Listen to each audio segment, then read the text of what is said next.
Hello everyone, I'm the Connoisseur. Welcome to my thoughts / review on the Hearthswarming Tale, aka Season 6, Episode 8.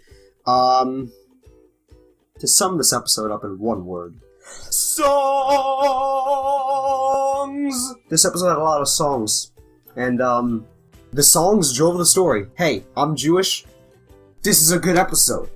I now know, I knew pretty much what the spirits were even before watching this. I know that much about the Christmas Carol. I think that's what this is a parody off of. To make this quick, because there really is not much to complain about. In fact, I can't even think of anything off the top of my head.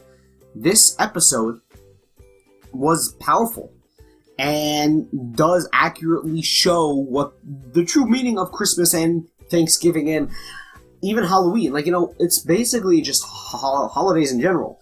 But this was a really good episode. The songs drove the story. The voice actors, the animation. I know that this was supposed to be a story and the characters didn't.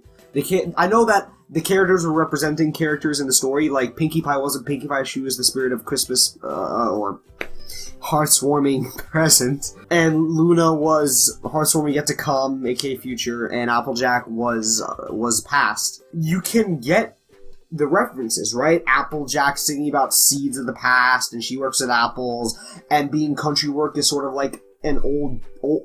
I would say it's not like out of history, obviously, because farming has to happen in order for people to live. But her farm work is less of a modern thing, and Pinkie Pie being presents just makes sense because of presents, not as in the time. And Luna being future is good because of her ability to basically see into others' dreams and, being an alicorn and having a vision. With T-Rex, that's sort of like a callback to the fact that Celestia and Luna can see into the future with visions. To say this, some highlights.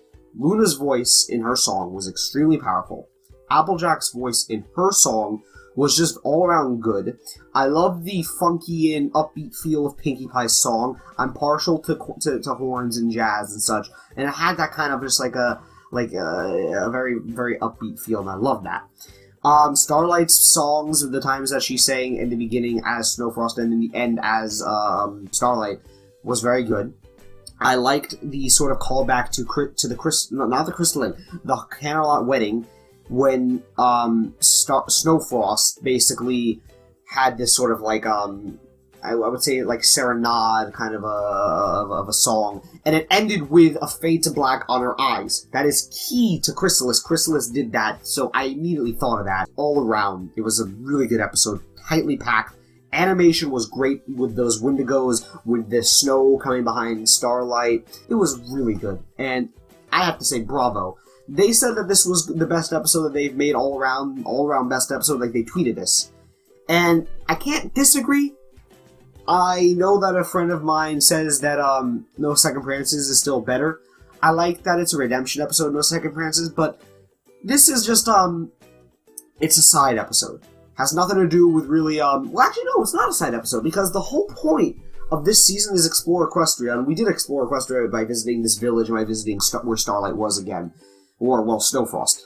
And not only that, but Twilight and Starlight bonded. And that is one of the two key things. Exploring Equestria and Starlight and Twilight bonding in this season. And they did that. Starlight came out of her shell, sort of realized that community helps spread joy, helps make lives of people better. And that is true. I said in my reaction highlights that I had finished reading a book called Outliers, and it's a great book, you should give it a read. It's basically a book saying statistically how people that live good lives do better and other things like that. But one of the things that they mentioned was a study done in a city that I don't know the name of, but basically this community lived longer, had very little health problems. They didn't really have heart attack until they were like really old. Like I meant like as in the general population, the people who have had heart attacks or heart conditions were older and less than anywhere else in the world. And the reason why is because of community. This city had a lot of basically communal relations, and that is what led them to just have a better outlook on life and live longer.